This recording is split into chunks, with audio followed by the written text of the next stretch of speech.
Jesus já dizia, né? Onde dois ou mais estiverem presentes em meu nome, lá eu estarei. Então, estamos em mais que dois aqui. Só encarnados. Porque os desencarnados devem ter, ó, um monte. E a gente tá vendo, é isso aqui. É verdade. Tá vendo, tá acabando aqui dentro. O senhor está correto de razão, coberto de razão. Bom, hoje eu trouxe uma palestra sobre o Jardim das Oliveiras. É uma passagem do Evangelho que não é tanto falada, né? A gente fala pouco, principalmente no Espiritismo, porque a gente olha para Jesus, com toda razão, como um ser extremamente mais elevado. Então, quando a gente vê qualquer passagem onde ele se aproxima um pouquinho mais de nós, a gente não costuma olhar tanto para isso.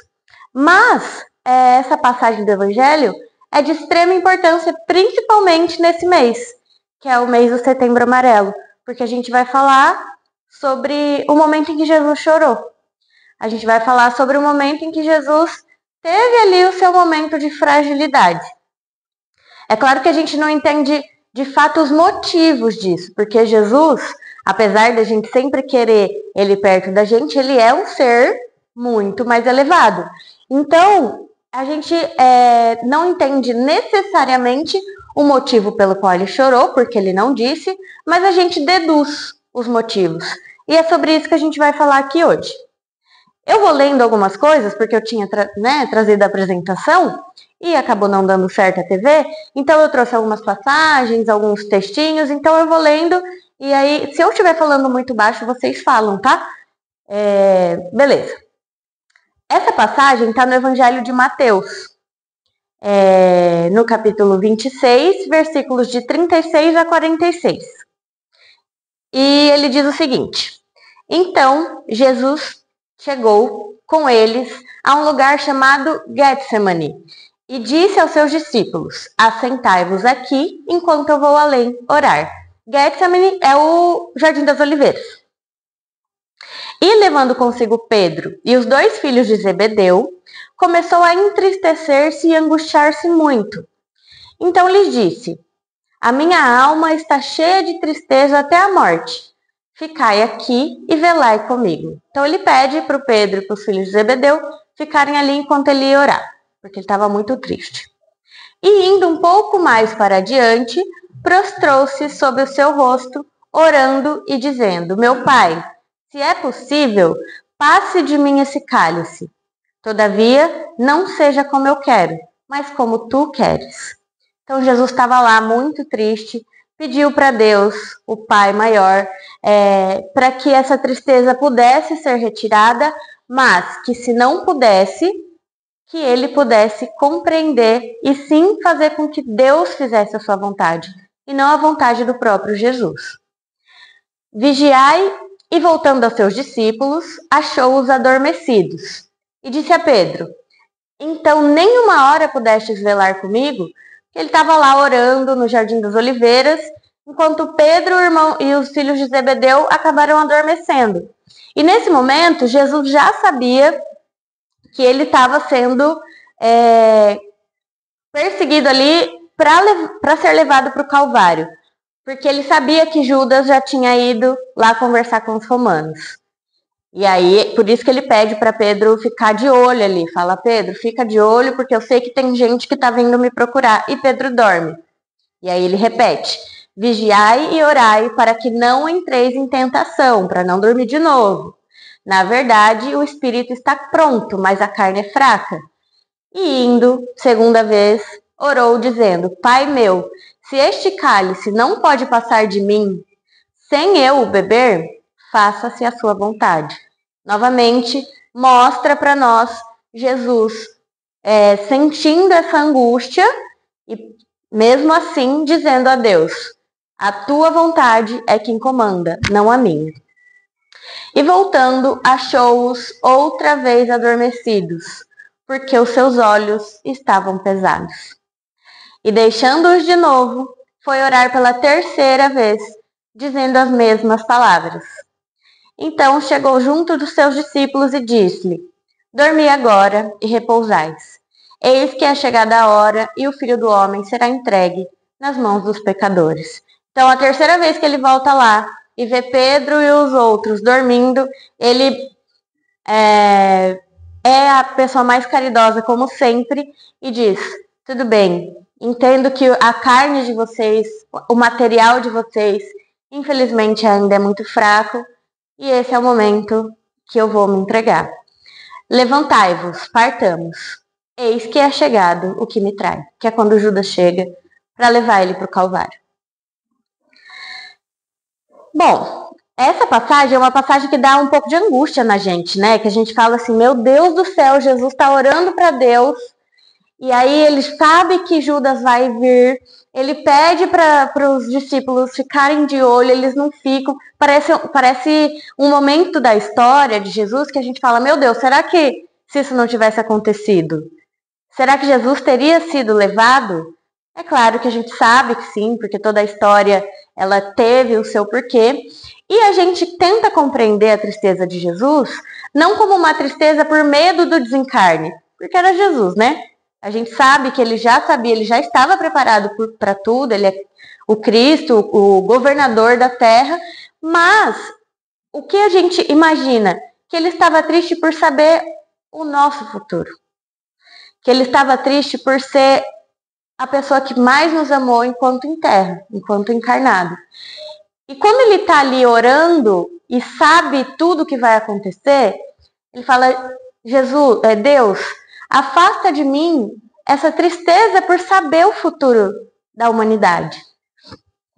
Então, o Getsemane, né, esse jardim, ele é no Monte das Oliveiras e Jesus vai lá, ao longo do Evangelho, vai lá muitas vezes para orar.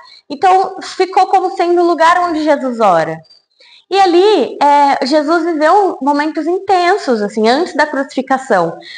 O momento onde ele se mostra mais frágil.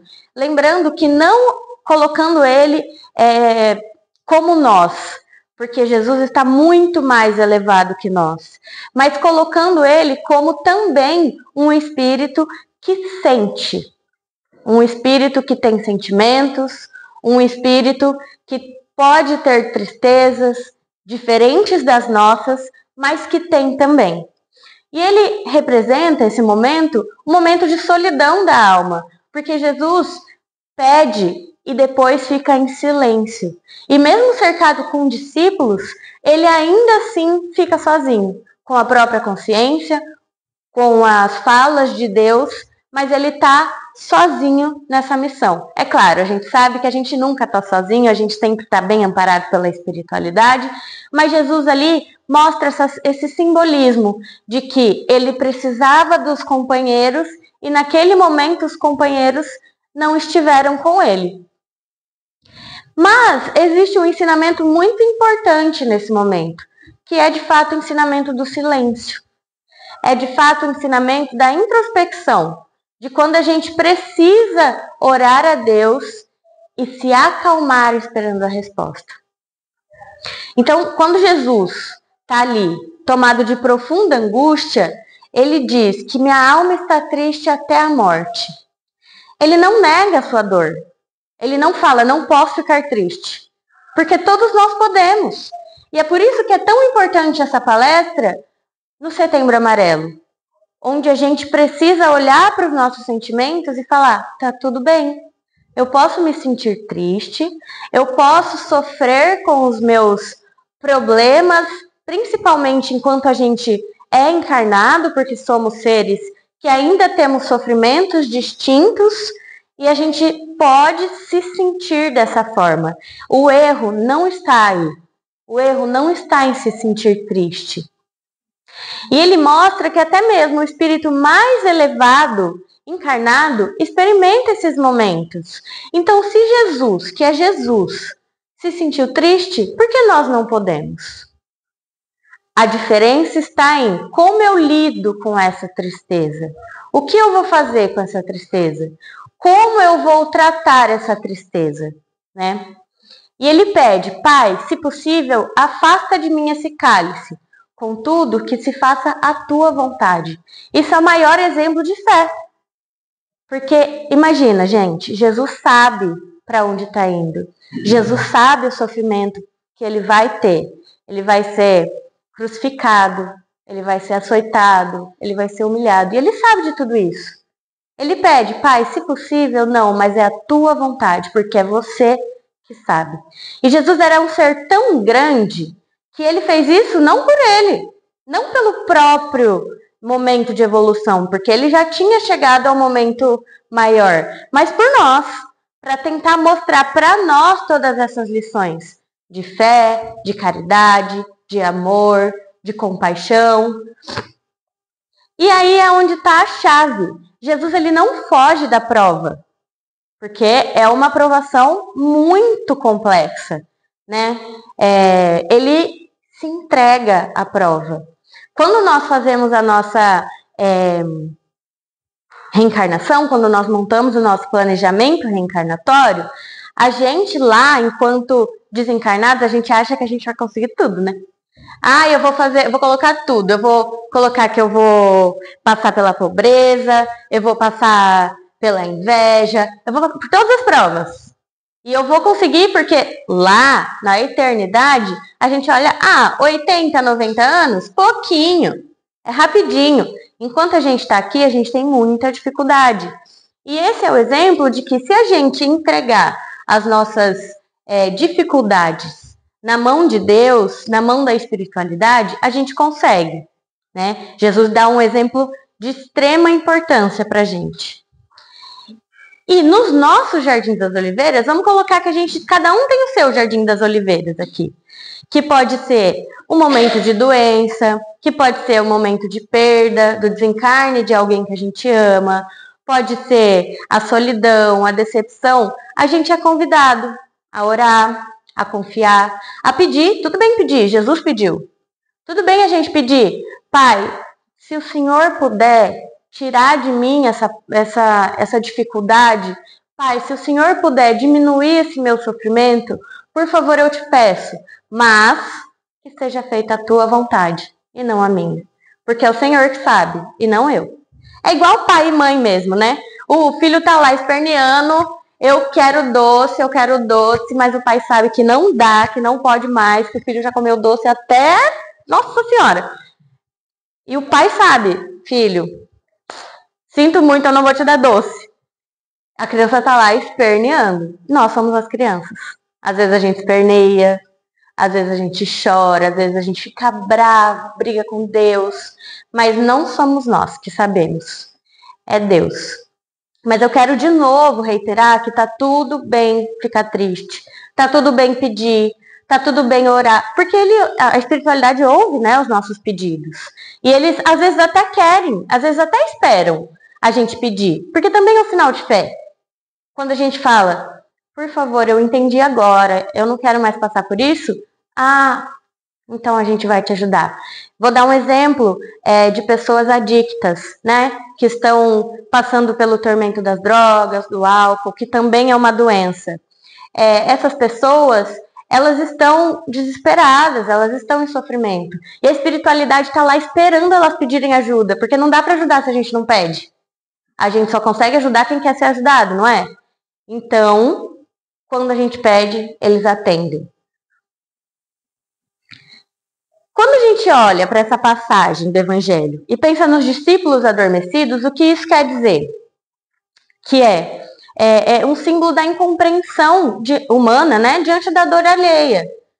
Os discípulos viram que Jesus estava nervoso, viram que Jesus estava em sofrimento, né, pela humanidade, e mesmo assim não conseguiram. Mesmo assim não tiveram a força de ficarem acordados. Isso é um símbolo de nós mesmos, de não conseguirmos abrir os olhos para a dor do outro. A gente não consegue, infelizmente, 100% estar atento à dor do outro. A gente está trabalhando para isso. Todas as nossas reencarnações a gente consegue um pouquinho mais, mas ainda não conseguimos, e isso é um símbolo disso. Muitas vezes a gente dorme espiritualmente diante das necessidades do próximo. Ele está sofrendo, mas que pena, não posso fazer nada. É a reencarnação dele. Será que deve ser assim? Será que quando a gente reencarna, a gente precisa de fato deixar a prova do outro só com o outro? Ou será que a gente vem junto para ajudar o outro a passar pela prova dele? No Evangelho, segundo o Espiritismo, tem sobre isso, fala sobre isso. Que quem somos nós para não auxiliar o outro em sua prova? Tudo bem, ele tem a prova dele, ele tem a expiação dele, mas a nossa missão, o nosso dever é auxiliar nesse momento de dificuldade. Jesus, então, mesmo decepcionado, ele não condena. Olha a grandeza dele. Ele apenas desperta os discípulos com ternura, principalmente na terceira vez, onde ele diz: tudo bem, meus irmãos, descansem. Vocês realmente não estão conseguindo. A gente também pode lembrar um pouquinho da parábola do semeador. Quando na parábola do semeador fala que o semeador saiu a semear, e ele joga, semeador a gente pode ver, né, como a espiritualidade, como Jesus. Ele vai jogando as sementes, mesmo sabendo que o solo não vai frutificar. Mesmo sabendo que aquele solo ainda não está pronto, e mesmo assim ele joga a semente. Por que ele faz isso? Porque ele precisa mostrar a semente. Da mesma forma que Jesus fez com seus discípulos. Ele precisava dizer com carinho: tudo bem, meus irmãos. Tá tudo certo, eu preciso passar por isso. E vocês passaram pelo que deveriam passar. Quando Pedro nega Jesus 3 vezes antes do Calvário, porque tá todo mundo lá colocando Jesus, né, na cruz. E ele fala para o Pedro: você vai me negar 3 vezes. E Pedro fala: não vou. Ele fala: vai. E aí o Pedro tem vergonha de Jesus, tem medo do que podem fazer com ele e nega: não conheço. Não conheço esse Jesus. E aí Jesus, quando fala isso para ele, Jesus não está punindo ele e nem apontando o dedo para ele. Jesus está dizendo: meu irmão, vai acontecer isso, mas aprenda algo com essa lição. É o que Jesus faz em todos os momentos do Evangelho.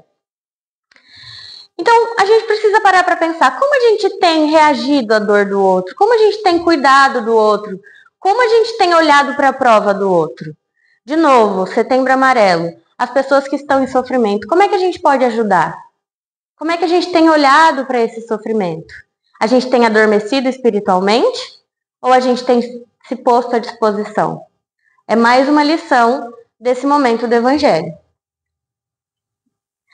Jesus, quando ele fala, antes deles dormirem, vigiai e orai, para não cairdes em tentação, ele está mostrando que a oração e que a vigilância são fundamentais, inclusive para a gente passar pelas provas materiais.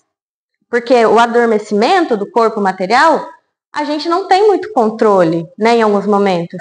E aí Jesus fala, vigiai e orai para você não cair em tentação, a tentação do sono, né, nesse caso.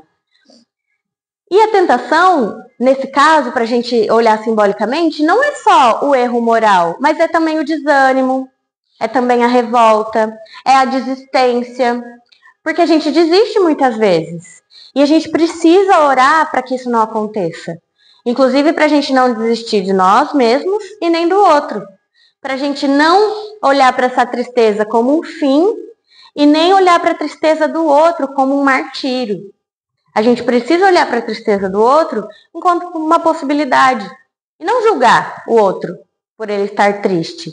Muitas vezes, nós que somos espíritas, a gente fala muito sobre gratidão, né? A pessoa começa a ficar triste, a gente fala, não pode ficar triste, tem que ser grato. Claro que pode ficar triste. Desde que a gente lide com essa tristeza de maneira correta. Desde que a gente entregue essa tristeza ao alto. Desde que a gente olhe para essa tristeza entendendo que somos seres encarnados e imperfeitos. E a oração é a nossa vigilância, né? A gente pode se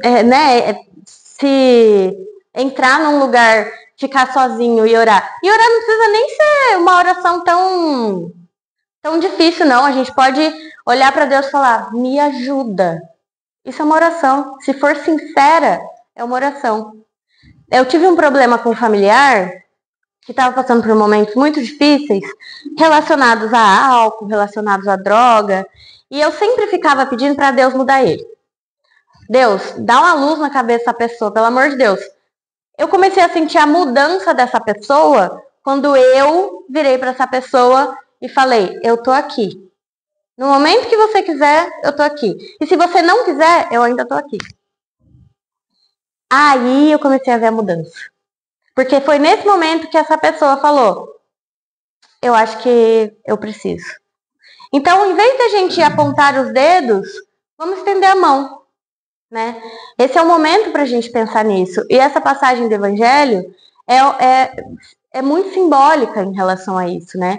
O Espiritismo, ele nos lembra desse recurso da caridade, da mão, da prece, e nos lembra que os bons espíritos estão nos ouvindo. Jesus está nos ouvindo. Onde 2 ou mais estiverem presentes em seu nome, ele estará. E quando a gente fala 2 ou mais, não precisa ser encarnado. Se a gente fala, mas só tem eu. Quem disse? É você e os seus amigos espirituais. Então Jesus está sempre com a gente. E aí, Jesus, nessa passagem, mostra essa vitória, né? Então, depois que ele ora intensamente, ele levanta com serenidade, ele sabe o que vai acontecer. Depois que ele ora intensamente, ele entende a resposta de Deus, ele sabe que aquilo precisa acontecer.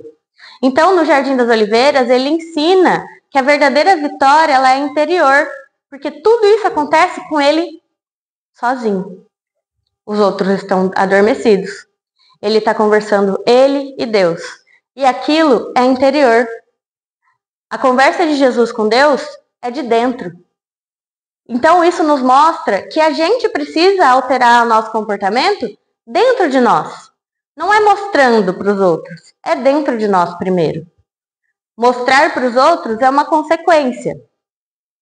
E essa atitude é um exemplo de resignação, né? Não é passividade.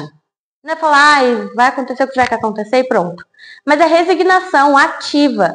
É pedir, se não der, é falar, tudo bem, Senhor, é o Senhor que sabe. Não sou eu. É a espiritualidade que sabe, porque existe um planejamento encarnatório para isso. Então, todos nós temos o nosso Jardim das Oliveiras, né? Como eu já disse. Uma enfermidade, uma perda. Nesses momentos, a gente precisa lembrar dessa lição do mestre, que é orar, confiar, aceitar e seguir. Não parar. O Jardim das Oliveiras não é um local de dor, é um local de coragem. É um local onde a gente precisa olhar para as nossas dores e dizer, tá difícil, mas eu consigo. Cada um de nós, quando a gente passa por momentos difíceis, a gente pode sair mais fortalecido, com mais fé. Então que a gente possa dizer, seja feita a tua vontade, Senhor, não a minha. A minha é essa, mas se não for possível, eu sei que a tua é melhor. E aí eu trouxe uma parte do Evangelho, no capítulo 6, que diz o seguinte: venho instruir e consolar os pobres e deserdados. Venho dizer-lhes que elevem a sua resignação ao nível de suas provas. Que chorem, porquanto a dor foi sagrada no Jardim das Oliveiras. Mas que esperem, pois que também a eles, os anjos consoladores, lhe virão enxugar as lágrimas. Vossas almas não estão esquecidas, e eu, o jardineiro divino, as cultivo no silêncio dos vossos pensamentos. Olha que coisa mais linda. É Jesus dizendo pra gente, tudo bem doer, mas vocês não estão sozinhos. E para fechar, eu trouxe uma passagem também do livro Palavras da Vida Eterna, do Emmanuel, né? Que o Chico escreveu, e ele fala sobre esse momento. Está escrito o seguinte: tomou o cálice e, tendo dado graças, o deu aos discípulos, dizendo, bebei dele todos. Isso está lá em Mateus. E aí o Emmanuel diz, no mundo, as festividades gratulatórias registram invariavelmente os triunfos passageiros da experiência física. Ou seja, nas nossas festas, a gente comemora. Lautos banquetes comemoram reuniões de famílias consanguíneas, músicas alegres, assinalam o término de contendas na justiça dos homens, nas quais muitas vezes há vítimas ignoradas, soluçando nas sombras. Com Jesus, no entanto, vemos um ato de ação de graças que parece estranho à primeira vista. O Mestre Divino ergue hosanas ao Pai, justamente na hora que vai partir ao encontro do sacrifício supremo. Conhecerá a desoladora solidão no Jardim das Oliveiras. Padecerá a injuriosa prisão. meditará na incompreensão de Judas, ver-se-á negado por Simão Pedro, experimentará o escárnio público, será preterido por Barrabás, o delinquente infeliz, sorverá fel sob a coroa dos espíritos, recolherá o abandono e o insulto. Olha quanta coisa que Jesus passa, né, gente? E a gente não consegue passar por coisas tão menores que isso. Sofrerá injustificável condenação e receberá a morte na cruz entre dois malfeitores. Entretanto, agradece. É que na lógica do Senhor, acima de tudo, brilham os valores eternos do Espírito. O Cristo louva o Todo Misericordioso pela oportunidade de completar com segurança o seu divino apostolado na terra, rendendo graças pela confiança com que o Pai transforma em exemplo vivo para a redenção das criaturas humanas.